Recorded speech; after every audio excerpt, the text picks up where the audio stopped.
BMW 1 Series 128T 2021 Long-Term Review.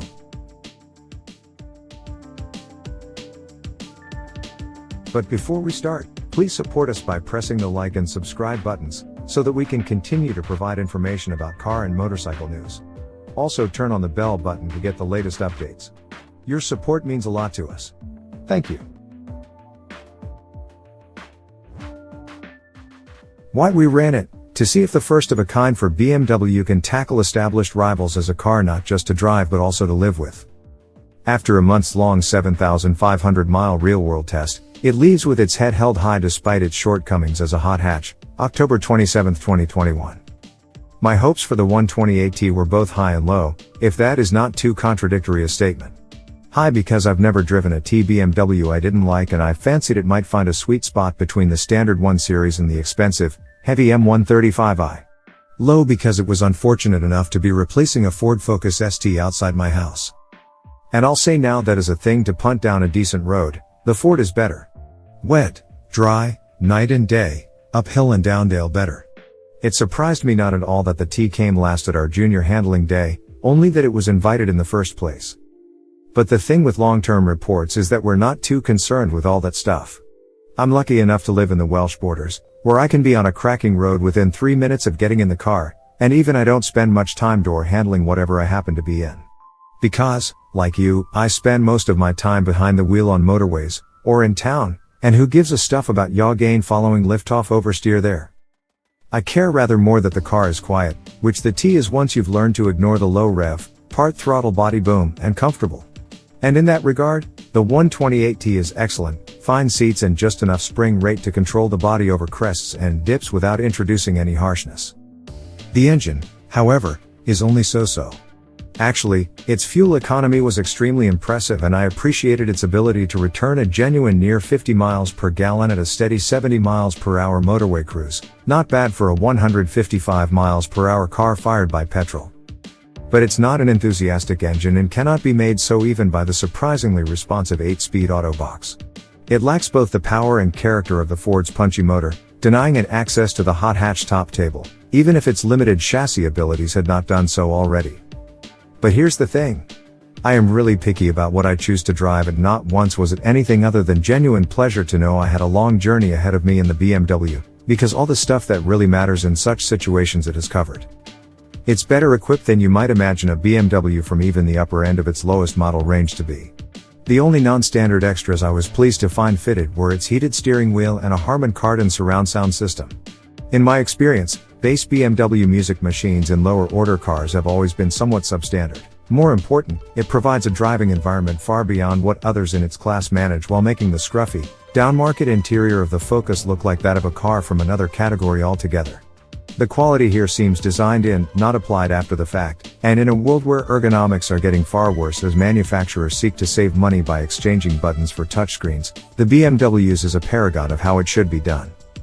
Yes, it has a touchscreen, but also the old iDrive controller, so you don't find yourself stabbing at icons while you're driving as you are now forced to do in a VW Golf GTI.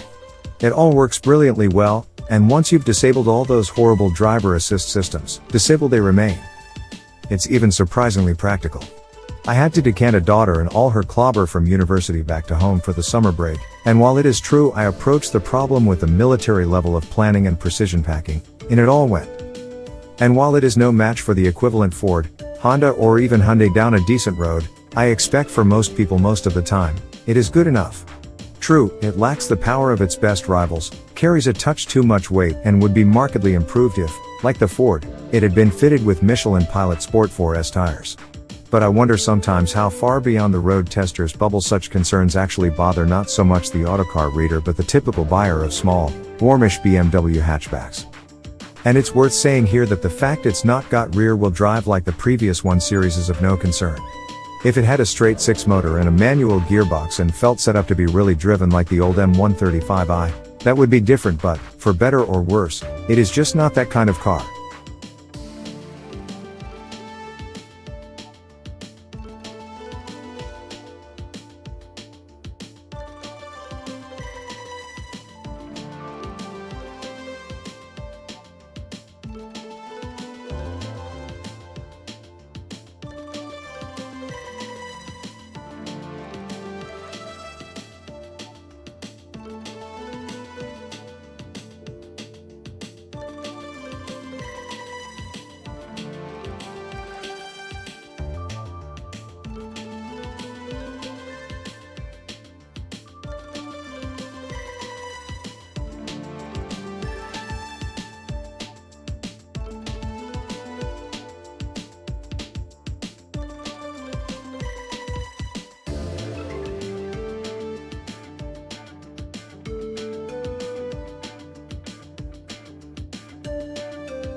Thanks for watching.